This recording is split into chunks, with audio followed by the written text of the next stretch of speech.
Olá você, tudo bem? Espero que sim, tá? Bem, vamos conversar um pouquinho sobre a ética nos negócios. De início, eu chamo a atenção de vocês que um negócio jurídico, ele cria um vínculo entre duas ou mais pessoas. E este determinado negócio, ele gera direitos e obrigações para as partes. Essas partes, elas vão celebrar um contrato onde vai haver nele a estipulação das cláusulas e condições. E, logicamente, isto vai trazer algumas consequências jurídicas. O grande ponto de partida para a realização do negócio jurídico é a manifestação da vontade. E aí, nesse sentido, eu vou trazer para vocês alguns pontos de vista que são apresentados lá no portal civilize.com. Ele faz comentários aos artigos 104 a 120 do Código Civil, que trata dos negócios jurídicos, dizendo o seguinte: as partes deverão anuir, expressa ou tacitamente, para a formação de uma relação jurídica sobre determinado objeto, sem que se apresentem quaisquer vícios de consentimento, como erro, dolo, coação, estado de perigo e lesão, ou vícios sociais, como simulação e fraude contra credores. Ele vem e complementa dizendo o seguinte: nosso Código Civil inspira-se no princípio da forma livre, o que quer dizer que a validade da declaração da vontade só dependerá de forma determinada quando a norma jurídica explicitamente o exigir. A forma livre é qualquer meio de exteriorização da vontade no negócio jurídico, desde que não previsto em norma jurídica como obrigatório, palavra escrita ou falada, gestos e até mesmo o silêncio. Eu lembro a vocês que a nossa Constituição Federal de 1988 traz no seu artigo 5º o princípio constitucional da isonomia, ou da igualdade. Todos são iguais perante a lei, sem distinção de qualquer natureza. E o mesmo artigo 5º, no seu inciso 2º, traz o princípio constitucional da legalidade. Ninguém será obrigado a fazer ou deixar de fazer alguma coisa, senão em virtude de lei. Então, se eu celebrei um negócio, provavelmente é porque eu quis. Então, este contrato que foi firmado, ele passa a ser lei entre as partes. É o que nós chamamos de pacta sunt servanda.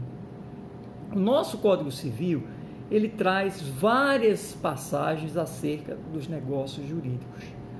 Artigo 104. A validade do negócio jurídico requer: inciso 1º, agente capaz. 2º, objeto lícito, possível, determinado ou indeterminável. 3º, forma prescrita ou não defesa em lei. Artigo 107.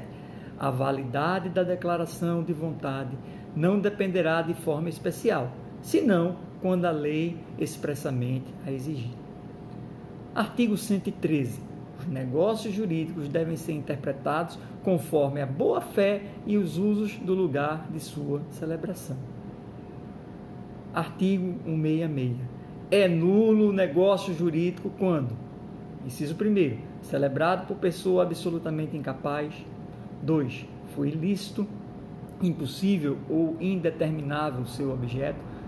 3. O motivo determinante comum a ambas as partes foi ilícito. 4. Não revestir a forma prescrita em lei. 5. For preterida alguma solenidade que a lei considere essencial para a sua validade. 6. Tiver por objeto fraudar lei imperativa. 7. A lei taxativamente o declarar nulo ou proibir-lhe prática sem contaminar a sanção.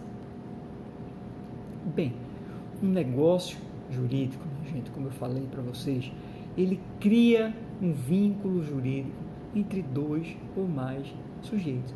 Ele gera direitos, ele gera obrigações. E neste negócio foi sim celebrado cláusulas, condições, foram estipuladas situações jurídicas partidas a partir de um pressuposto fundamental: a manifestação da vontade. Então, eu lembro a vocês que o artigo 421 do Código Civil diz que a liberdade contratual será exercida nos limites da função social do contrato. Parágrafo único. Nas relações contratuais privadas prevalecerão o princípio da intervenção mínima e a excepcionalidade da revisão contratual. Artigo 421-A. Os contratos civis e empresariais presumem-se paritários e simétricos, até a presença de elementos concretos que justifiquem o afastamento dessa presunção, ressalvados os regimes jurídicos previstos em leis especiais, garantindo também que, inciso 1º, as partes negociantes poderão estabelecer parâmetros objetivos para a interpretação das cláusulas negociais e de seus pressupostos de revisão ou de resolução. Inciso 2º, a alocação de riscos definida pelas partes devem ser respeitadas e observadas. E terceiro, a revisão contratual somente ocorrerá de maneira excepcional e limitada.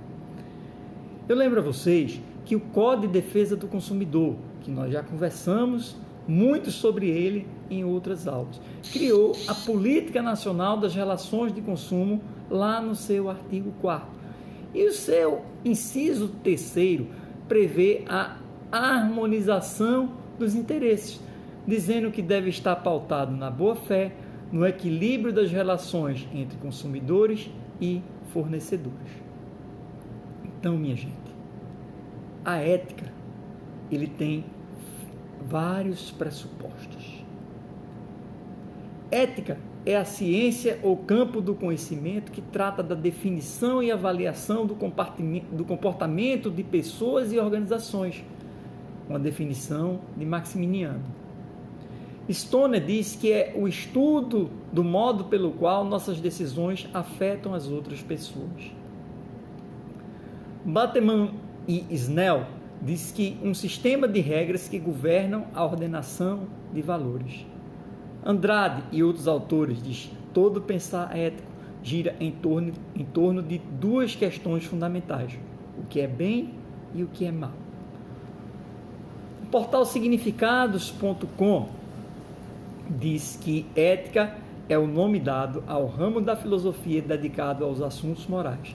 A palavra ética é derivada do grego e significa aquilo que pertence ao caráter. Pois bem, minha gente, ética, ela vem do grego ethos, significa aquilo que pertence ao bom costume, um costume superior. E aí ela é pautada em princípios universais, que nada mais são do que as ações que nós acreditamos que são válidas e que não mudam independente do lugar aonde se está. A ética, ela sempre vai estar ligada a um determinado grupo de pessoas que deve seguir esses valores comuns.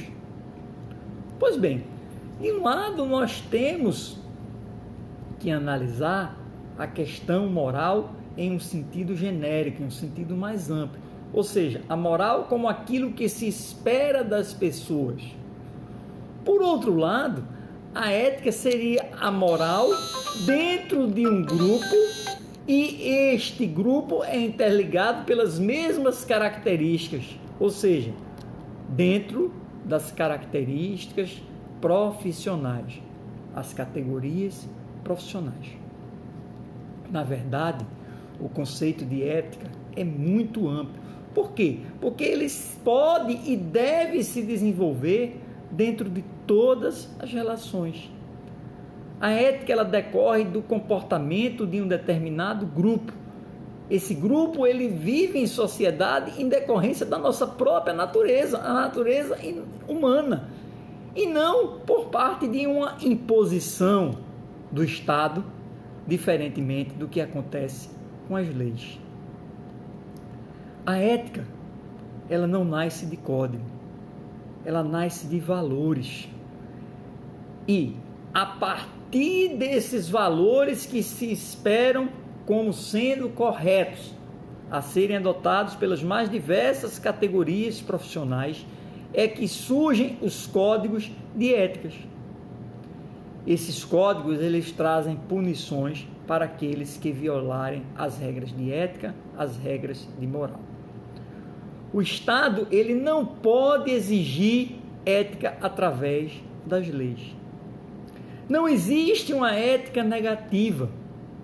Quando um profissional ele pratica uma determinada atividade e viola a ética daquela categoria, ele não praticou uma ética negativa, mas sim um ato antiético.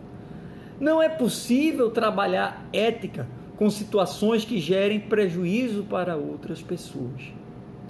Nesse sentido, a ética tem algumas características fundamentais. Quais são elas? Primeiro, sempre trabalha com premissas positivas. Você sempre tem que agir de acordo com as condutas morais esperadas pela sociedade. Segundo, a ética antecede a positivação estatal, antecede as leis, ou seja, ela não nasce de lei, como nós acabamos de falar agora há pouco. Ela é criada para proteger a cada um de nós. Então, quando uma lei ela é criada, ela se aplica uma punição, por quê? Porque a sua ética ela foi quebrada. A elaboração de leis pelo Estado, ela serve justamente para punir o infrator que violou as regras morais. Ética é igual a respeito. E aí, nesse sentido, eu trago alguns pontos importantes para vocês. Para a criação de um trabalho ético e socialmente responsável, é necessário, é fundamental observar alguns valores. 1. Mecanismos formais para monitorar a ética. 2. Criação de códigos de conduta. 3. Ampla comunicação sobre ética e responsabilidade social. 4. Liderança pelo exemplo. 5. Encorajar o confronto por desvios éticos. 6. Programas de treinamento em ética e responsabilidade social. Mas, minha gente, o que é uma empresa ética? Qual a importância da ética nas empresas? Ora, é por isso que são criados os mais diversos códigos de ética. Esses códigos nada mais são do que documentos que trazem diretrizes para as pessoas quanto às posturas a serem adotadas e as posturas e atitudes ideais. Este código, ele traz um enquadramento aos participantes. Ele traz condutas politicamente corretas. Ele traz uma boa imagem que a entidade deve ocupar ou que o profissional deve ocupar dentro do contexto social. A ética ela tem que atender aos interesses, à luta, aos anseios da comunidade a ser beneficiada pelos serviços que serão oferecidos pelo profissional ao qual o código ele está diretamente atrelado. E como tal, um código de ética, ele deve fixar normas para regulamentar este comportamento. Comportamento que deve ser adotado dentro de uma empresa ou dentro de uma organização. Um código de ética supõe a criação de uma normativa interna de cumprimento obrigatório. O principal objetivo da ética e do respectivo código é o que, minha gente? É manter uma linha de comportamento. Aquela linha uniforme que se entende como ideal dentro da própria empresa. E, para tanto, é preciso se observar algumas diretrizes no processo de tomada de decisões éticas. Que diretrizes são essas? Primeiro, definir a questão ética claramente. Segundo, identificar os valores relevantes naquela determinada situação. Terceiro, pesar os valores conflitantes e escolher uma opção que os equilibre. quarto e por último, implementar aquela determinada decisão. Minha gente, ética nada mais é do que respeito, do que igualdade, do que valores e principalmente direitos. Com isso nós finalizamos essa nossa conversa de hoje. Eu espero que tenham gostado, que desperte para que vocês estudem e pesquisem um pouco mais, porque nós estamos diante de um contexto um tanto quanto complicado, não é? Infelizmente, a ética não vem sendo cumprida nos mais diversos ramos do nosso país, e eu espero que vocês tenham gostado. Se gostaram, que deixem aí o seu like, que se inscrevam, e se já se inscreveram, que compartilhem as informações aqui contidas, para que mais pessoas possam vir a receber as novidades. No mais, fiquem com Deus, agradeço imensamente pela atenção e um forte abraço do professor Bruno. Até a próxima, se Deus quiser.